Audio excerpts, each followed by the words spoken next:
Today for our science corner, I'm going to be talking about homeopathy, why this stuff is so popular, where does it come from, does it work or not? Spoiler alert, it doesn't. And what you can, like, if you ever find yourself in a discussion about homeopathy with people, like what are interesting facts to know, and yeah, I'll get right into it. So for today's, I'm going to do a little bit of a literature review because there is extensive literature on the topic, where you can have a little bit of a look at like some actual scientific backed up data. So I'm going to go through that as well. And without further ado, let's just get started on this one. All right. So why did I choose this topic in general? Because, well, there's about 400 million euros worth of prescriptions sold in Germany alone every year. In Germany, it's covered by some health insurance, and it's sold in pharmacy, and it's the most common alternative medicine in Germany. So I thought it was like a topic that's worth discussing. Me, of course, being German, I have a like special perspective on this, and I thought it was like worth talking about. But you guys don't see me changing the slides, right? Because OBS is like Pepega. OBS is just Pepega. Cool. Sorry.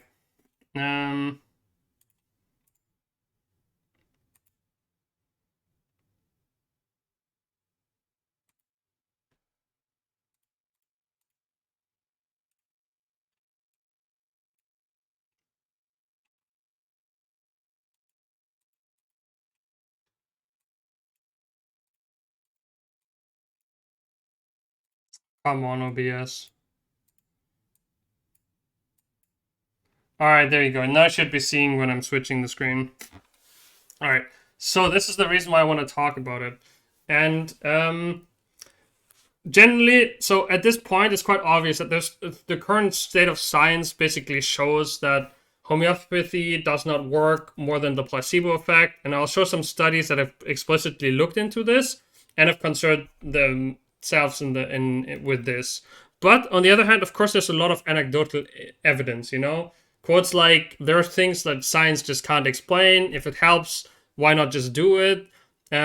Or something like, I'd rather listen to my body than I'd listen to or see how it helps some friends rather than listen to science. So I'm going to try to tackle some of these topics and some of these attitudes towards alternative medicine.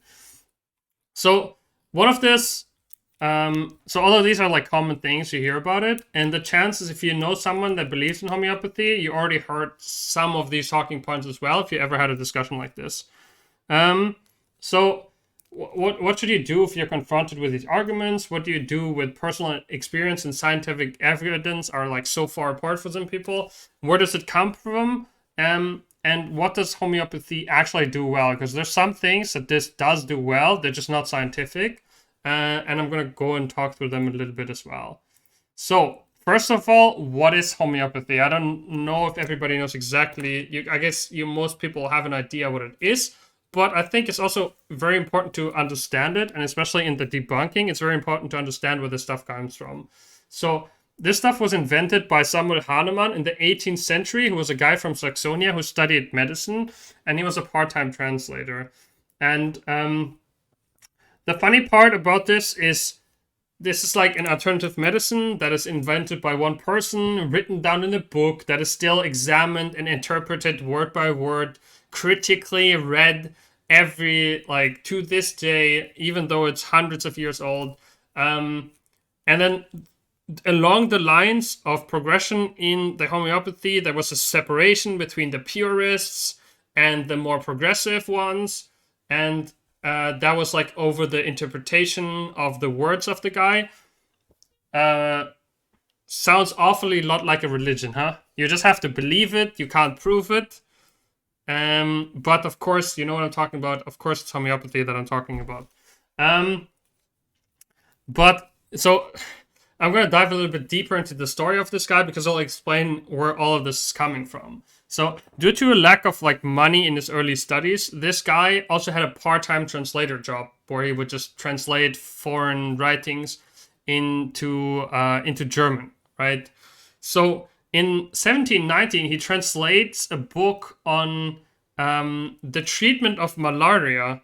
And in this book on the treatment of malaria, he reads that this quina, quina is a plant, and that plant is supposed to help versus malaria by hardening the stomach. And he's like, well, I mean, that doesn't make any sense. That's a garbage explanation. I'm going to come up with my own explanation, right? So, and then what he does is he goes and tries the quina root on himself, and he gets stomach problems. He gets stomach cramps, and he realizes that the symptoms you get from actually eating this root are somewhat similar to the symptoms you actually get when you have malaria. So he comes up with this first dogma. And the first dogma is treating the same with the same. So he's thinking, well, this causes the same symptoms and it's good treatment, so maybe treating the same problems with the same substance is an approach to actually find something that's healing, right? Today we kind of know why this works. The reason why quina root actually works versus malaria is the malaria parasite destroys red blood cells, right? And when the red blood cells are destroyed, they release toxic substances that should in general kill the parasite. But the malaria has some defensive mechanism that makes the toxins unable to actually kill the parasite, right? And the mechanism itself that keeps the toxins from interacting with the malaria parasite are then hampered by this quina, and that basically goes ahead and disables this mechanism. So yeah, so this is the actual scientific explanation between what worked, and the whole idea of homeopathy is kind of generally based on this guy misunderstanding what's going on, right? So which I think is a really important thing to understand when you want to talk to somebody about where this comes from. The idea is just garbage. The history, the connection they made is garbage. It's just like in nowadays medicines, we actually understand what the medicines is. And then on the other hand, he does introduce this medicine, and it does work better than 18th century medicine in a lot of cases, because, well, what was 18th century medicines? Heavy metals like quicksilver, bloodletting, and then part of his ritual was also listen to your body, rest your body, eat more healthy. And if you guys know what to do with a viral infection these days, that's just kind of what you do, And of course, this stuff was better than 18th century medicine, and so it establishes itself basically because it works better than traditional medicine at that point in time. But at that point in time, traditional medicine is just really, really bad, So this is where the idea comes from, and we're going to go a little bit from here. So now we're going to have a little bit at homeopathy in practice. The funny part about what this guy's idea is also is he has heard about this idea of these small creatures inside the body that make you sick or make you well. And he's like, that's all nonsense. He doesn't believe in any of this. And funnily enough, today we actually know that viruses, bacteria, they're very, very real, and they have a very real influence on your body. So that's another thing that this guy is wrong about. So yeah. So basically what he has now this idea of, well, I want to treat same with same. And then he just kind of derives further dogma from it. Again, the word dogma is very, very religious. And anyway, so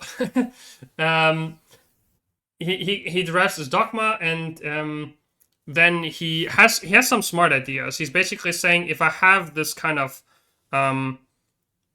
if I have something that's supposed to help me, dissolving it in water so it can be better absorbed by the body, that's a smart idea, right? And then that idea fundamentally makes sense. Also, of course, it makes sense because he's trying to treat toxic substances with other toxic substances. You might want to fight the toxin with toxins, so diluting it makes some sense. So he gets to the second dogma, which is, if the concentration is decreased, the effect of the toxin is antitoxic, stuff is increased. He keeps on going on and on with this, and then at some point he's like, he can't actually explain how this works, that if you dilute the concentration more, the effect is increased. So he comes up with this different idea, and he believes that the information can be passed onto water by like shaking it. I'm going to show you what they do. And if at any point from any like alternative medicine you hear the word information, this is generally a term that all alternative medicine like kind of people use when they can't explain something properly. They just make up information storage in water, and it's obviously nonsense. And whenever you hear this word, just run, and like that, it's over, you know. So it just kind of comes with this nonsense. So, you know, like in James Bond, the stuff can't be stirred; it has to be shaken. The information has to be passed on, and I'm going to show you how this works in practice. It's kind of funny to see. So this is it's a nice YouTube video for how to make your own globally, and this is how you leaders of your substance, for example, arnica. And I mean, one of the good things about diluting everything so fast is because he wants to treat toxic stuff with other toxic stuff. If you actually take some of the things that is in homeopathic medicine, you would die. Like, some incredibly toxic substances are in this homeopathic thing. There's no scientific way to tell any of those apart whatsoever. You could shoot them through the CERN and you wouldn't be able to tell them apart. Just like how to show you how nonsense this stuff is. And another fun fact is the one popular homeopathic treatment for the flu, like I said, is 200C. And 200C needs 10 to the 320 times more atoms to reach this dilution than there are observable particles in the observable universe. You need more particles than there are in the observable universe to reach this kind of dilution. Anyway, moving on. So I'm gonna now that I've showed you where this comes from, and now you've probably hopefully seen that this doesn't make any sense, right? So I'm gonna go a little bit into scientific evidence because, of course, I think generally I would like to take this idea seriously. But even in order to basically debunk this, we have to go step by step. We can first say this doesn't make any sense, but this doesn't make any sense isn't a good debunk of anything. Like, I can say it doesn't make any sense, but I want scientific, as a scientist, I should have data to back this up, right? Because, I mean, that's just not a good argument, right? But people just say it works, right? And if you're saying it doesn't make any sense, but it works, it could theoretically still be okay. So now I want to go a little bit into literature review, because there has, nothing hasn't changed over the last 200 years, but there have been tons of studies, hundreds to thousands of studies on homeopathy, and there's so-called meta-studies, which is like meta-studies are basically summary of a multitude of studies, and there have been 11 of these meta-studies and reviews done over the last 30 years. And basically, all of these studies come to the same conclusion. So what you do is you summarize a bunch of double-blind studies, and double-blind studies is kind of like the golden standard of scientific testing or review. You do the same for medicine. So what happens is basically you have a bunch of individuals that get medicine from a doctor, and some of them get a placebo and somebody get the actual medicine. You do this for other medicine as well, but you can do this for homeopathy as well, right? They go to a doctor, the doctor talks to them, they do the homeopathic consultancy, and then they go to a pharmacy, and some people just get nothing and some people get globally, which is also nothing, but whatever. So you do these double-blind studies, and you have like a bunch of meta-analysis, like I said, 11 over the last 30 years. And basically they all come to the same conclusion. There is no effect. There is absolutely no effect. Some studies might have a little bit positive effect here. Some might have a little negative effect here. But if you know anything about statistics and the law of large numbers, you know that it's totally possible to have outliers. For example, if I flip a coin 100 times, it probably lands 52 times head and 50 times tails. That doesn't mean that coins are more likely to flip head than tails, you know? So even in larger numbers, you can have slight deviations. And yeah, basically, there's no health circumstance in which homeopathy has been found to be useful. And some of the studies, like one Australian study, goes as far as to quote and say, homeopathy should not be used to treat chronic, potentially severe or severe illnesses. Homeopathic medicine as an alternative to other medical treatments can have severe negative effects. That's coming from, I think, the Australian, like some Australian studies done for the health ministry. So now we've gone to the scientific part. We've basically done our homework. We've done our due diligence a little bit on what are the scientific studies and what can be shown in tests and trials. But why does it work? So let's explain why does this whole thing work? You know, there's you talk to people and they say, well, yeah, I've been using it since I was a kid. It's good. I mean, you know, the theory is unscientific nonsense. The science is crystal clear. People still claim it works. And the same people that say it works also say that the studies show positive effects. But if you do yourself a favor and actually look into these studies, like I said, there are statistics of large numbers, and there are sometimes slightly positive effects, but there are also slightly negative effects on other ends. And basically, it's just because statistically these effects are so small. And if you actually read the papers that these people are quoting, the scientists will always say that, yes, there might be an effect, but the effect is negligibly small, right? And then they'll just cut the last part of the sentence and put this on their homepage, which is, of course, garbage.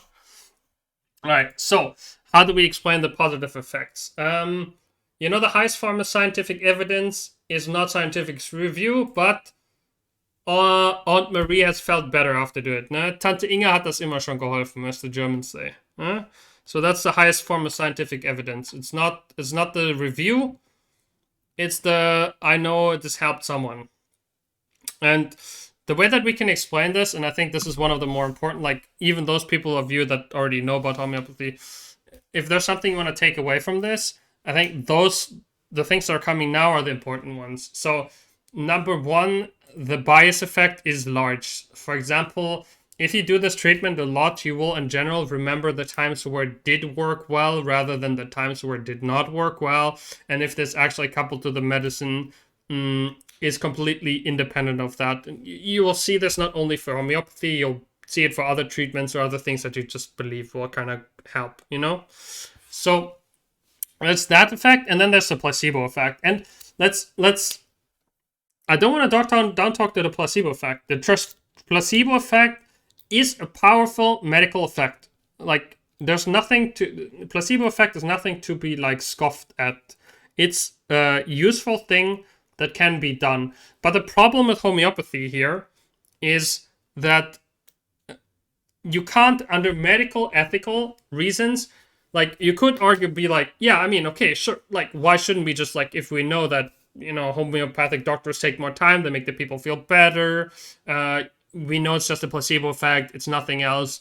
Why not just accept that and say, well, fine, I mean, if, why don't just keep it like that? And the reason why this is why we can't just accept it like this is for two reasons. The first one is actually there's three. The first one is that placebo treatment under medical ethical reasons must be known to the patient. If you do a pure placebo treatment, the patient must know about it. Secondly, there is the problem of people skipping effective medicine for such kind of treatments if it's actually necessary, and for severe illnesses this is a huge downside, and so under medical ethical reasons you can't just leave it like this. And then furthermore, there is the other one, which is this is one I've personally heard as well. This is one that I've personally come in contact with this, and that I found rather hard to debunk the first time I heard about it, which is I mean, yeah, sure, you believe it's just a placebo effect, but I gave it to my dog, and I gave it to my kid, and They don't know about the placebo effect. They don't know it's gonna work. Like, how's my dog think that this stuff gonna work? Like, that makes no sense. If it helps my dog, that it works. And the reason why this anecdotal evidence is can be found, but isn't actually scientifically sound, is something that we call the placebo by proxy effect. And the placebo by proxy effect is still a real thing. Where, for example, there's evidence that shows the transferal placebo effect. Basically, you can show that the placebo effect on yourself as well as the affection you have on others, and it could be a child, could be a dog, that doesn't have to be verbal, can be just affection, it just can be like giving somebody medicine and them thinking, oh, I got medicine, or having seen this before.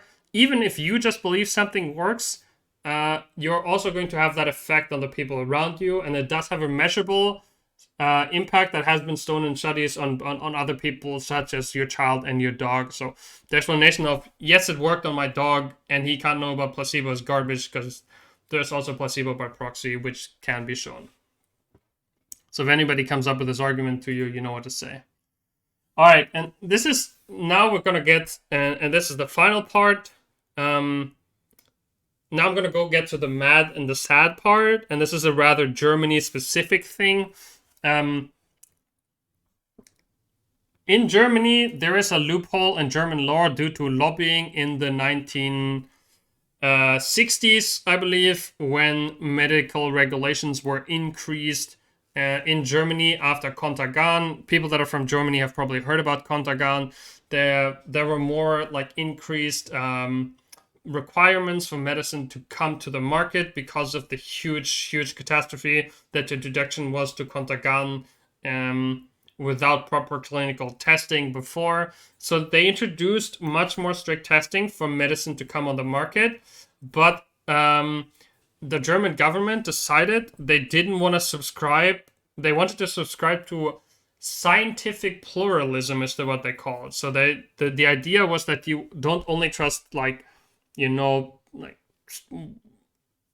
medicine, but you also have the door open for alternative medicine, in the idea that you just want to like keep your mind open about there being possible other explanations for things, which has led to the fact that homeopathic medicine can be called medicine, even though it's not, and it doesn't have to go through clinical trials, because every medicine that you make basically has to go through clinical trials, and you have to show a positive effect before you bring something to the market. You cannot just bring something to the market without showing a positive effect, right?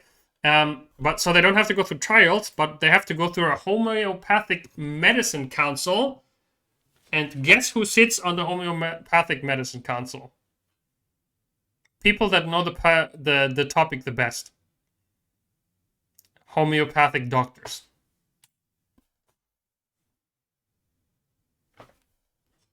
Germany, right there for you. You know? And yeah, and that the problem here in Germany is a little bit, and this is the sad part, is that German health insurance, to some degree, and a decent amount of German public insurance finances homeopathic medicine, even though there's no scientific evidence on any of this. It is financed by the state to a certain extent, and the margins in making money on these medicaments are higher than they are on traditionally proper research medicine.